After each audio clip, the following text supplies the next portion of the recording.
Paksa melayani Hot Daddy, bab 24. Dih ngambek. Doni tergelak kencang saat melihat sang bos berlalu pergi dari ruang kerjanya. Gajimu bulan ini aku potong 1 bulan.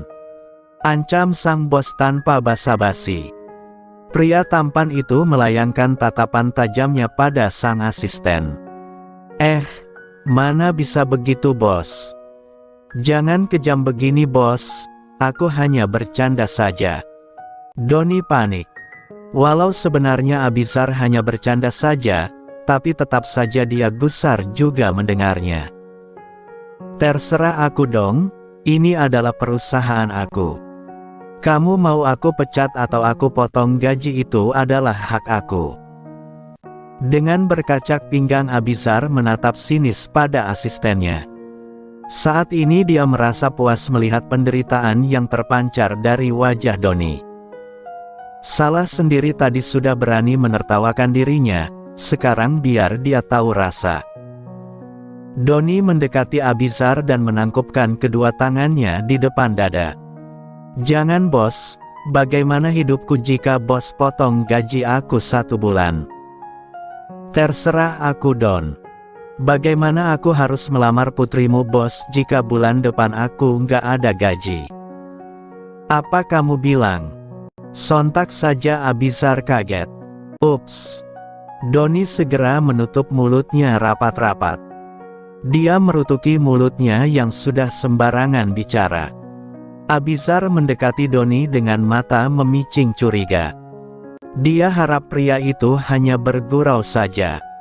Apa kamu bilang Don? Tidak ada bos, hanya bercanda saja. Syukurlah jika begitu, aku nggak mau punya menantu seperti kamu Don. Sinis Abizar. Tatapan meremehkan dia berikan pada asistennya. Memang aku kenapa bos? Aku tampan, mapan dan bertanggung jawab. Apa kurangnya aku? Aku nggak suka sama kamu. Bos, jangan kejam seperti itu, aku janji akan membahagiakan Adelia. Aduh, kelepasan lagi aku. Doni menutup mulutnya dengan telapak tangannya. Kamu serius Don, mau jadi menantuku? Tanya Abizar dengan serius. Kali ini tak ada candaan pada dirinya. Dia mengamati pria yang sudah bekerja padanya cukup lama. Doni adalah pria berusia 35 tahun, dan belum pernah menikah. Bukan karena dia Casanova seperti dirinya. Tapi karena Doni yang selalu kurang beruntung dalam percintaan. Dia selalu saja dikhianati oleh kekasihnya, dan yang terakhir dia dikhianati oleh mantan tunangannya. Karena itu di usianya yang bisa dibilang sangat dewasa, dia masih betah sendiri. Sebenarnya dia juga sudah sangat lelah hidup sendiri, tapi mau bagaimana lagi? Jodohnya ternyata masih on the way. Aku serius bos. Jika bos memberi restu aku akan menikahi Adelia. Tegas Doni tanpa basa-basi. Apa Adelia juga sudah setuju? Desak Abizar. Dia heran kenapa Adelia tak bicara apapun padanya. Doni bukan laki-laki yang nakal, dia adalah tipe pria setia pada satu wanita saja jika sudah kenal satu wanita. Itu dia bos, dia masih butuh waktu untuk berpikir. Doni tersenyum kecut, sambil menggaruk tengkuknya yang tiba-tiba gatal. Cek, sudahlah. Semoga saja dia tidak setuju. Tukas Abizar dengan sangat kejamnya. Kejamnya bos. Doni merana. Aku nggak bisa memaksa putriku Don, biar saja dia lakukan apa yang dia anggap baik. Jika dia memilih kamu, aku bisa apa? Pria tampan Dedi dari Adelia itu mengedikkan bahu. Makasih bos. Ada secercah harapan dalam hati Doni. Sepertinya Abizar tak akan mempersulit hubungannya dengan Adelia. Sudah cukup lama dia menjadi pengagum dalam diam pada Adelia. Sejak gadis itu masih duduk di bangku SMA, hingga saat ini sudah hampir menyelesaikan kuliahnya. Doni tak pernah berani jujur tentang perasaannya, karena sangat menghormati Abizar sang bos. Dia tak mau sang bos yang lantas membenci dirinya, setelah tahu jika dirinya suka pada putrinya.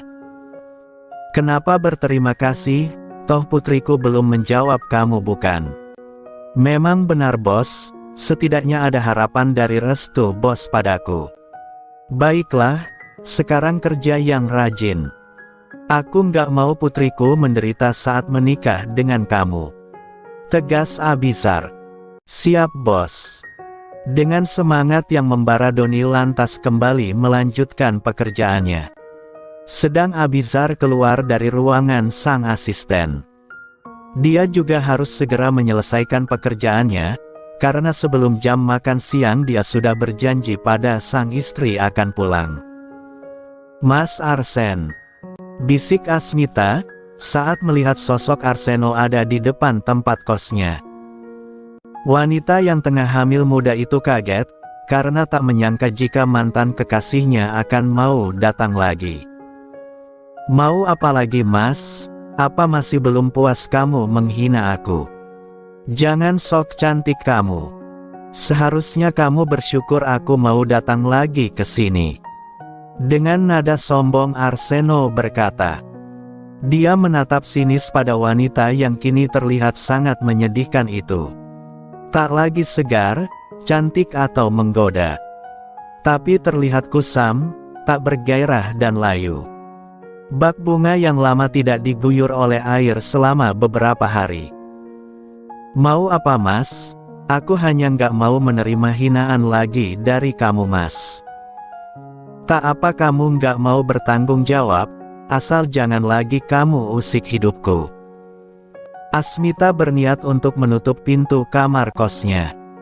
Tapi urung saat mendengar ucapan Arseno. Aku akan menikahi kamu. Jantung Asmita seakan berhenti berdetak. Apakah ini benar, atau hanya gurauan saja? Kenapa tiba-tiba dia mau menikahi dirinya? Setelah sumpah serapahnya, bahwa dia tak akan pernah menikahi dirinya, karena cintanya hanya Azura saja. Jangan bercanda mas, sudahlah. Aku sudah tak mau lagi berharap. Sinis Asmita. Dasar sombong. Seharusnya kamu bersyukur aku mau menikahi kamu, asal kamu tahu aku memikirkan anak yang ada dalam kandungan kamu Mit.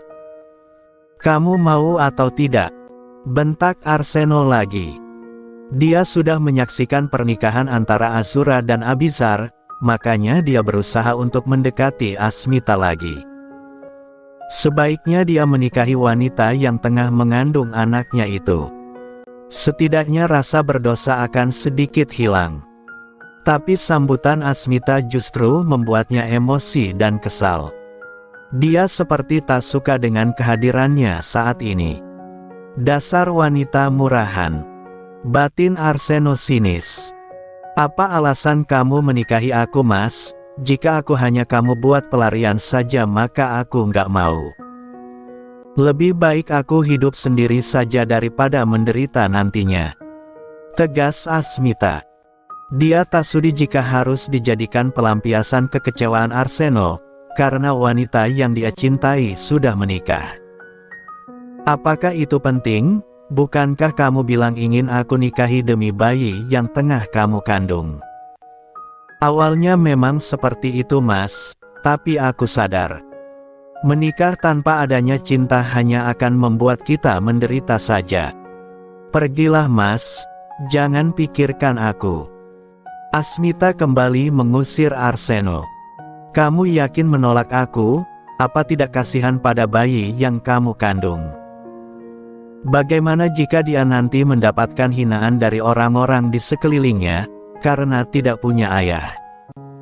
Hati Asmita mulai goyah. Ucapan Arseno sedikit mempengaruhi keteguhan hatinya. Dan memang benar, jika dia meninggikan egonya, maka yang akan hidup menderita anak mereka. Suatu hari dia akan besar dan berada di tengah-tengah orang banyak. Bukan tidak mungkin anaknya akan selalu mendapatkan hinaan dari orang-orang di sekelilingnya. Bukankah itu sama saja dengan menyakiti dirinya? Apa kamu masih akan memikirkan egomu? Kamu nggak memikirkan anak kamu. Arseno terus saja menyecarnya tanpa henti.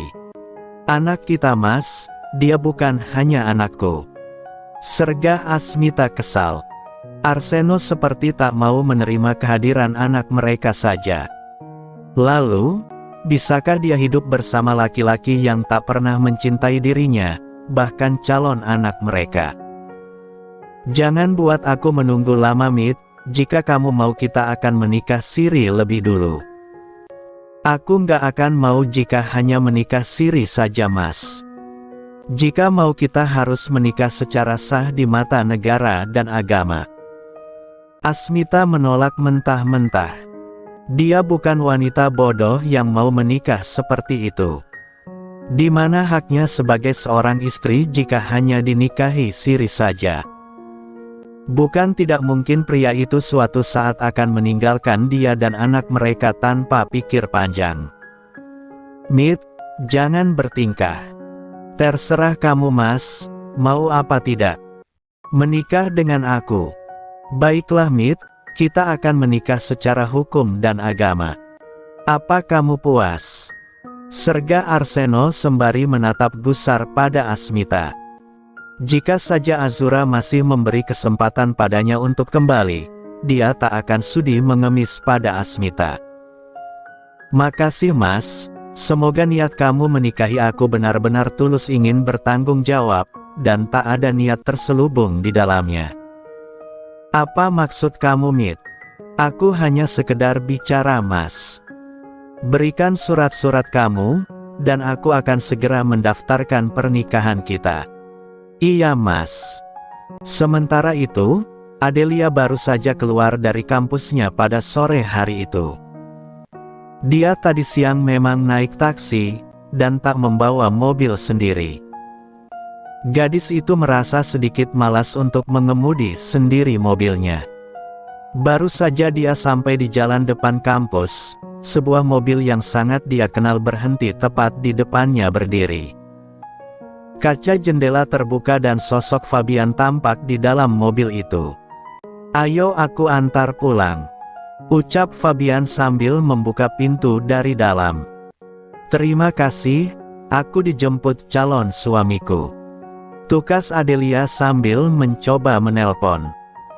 Dia menghubungi nomor Doni dan setelah panggilan diangkat oleh laki-laki itu, dia segera berkata, "Sayang, kamu kenapa lama sekali? Aku sudah cukup lama menunggu kamu." Rengek Adelia dengan sangat manja. Dan itu sangat melukai hati Fabian. Melihat gadis pujaannya bermesraan dengan laki-laki lain. Tanpa setahu Adelia, di seberang panggilan sana Doni seketika tertawa bahagia. Ini adalah kode yang sudah lama dia nantikan. Semoga saja ini jawaban dari pertanyaannya kemarin, saat dia melamar gadis itu untuk jadi istrinya.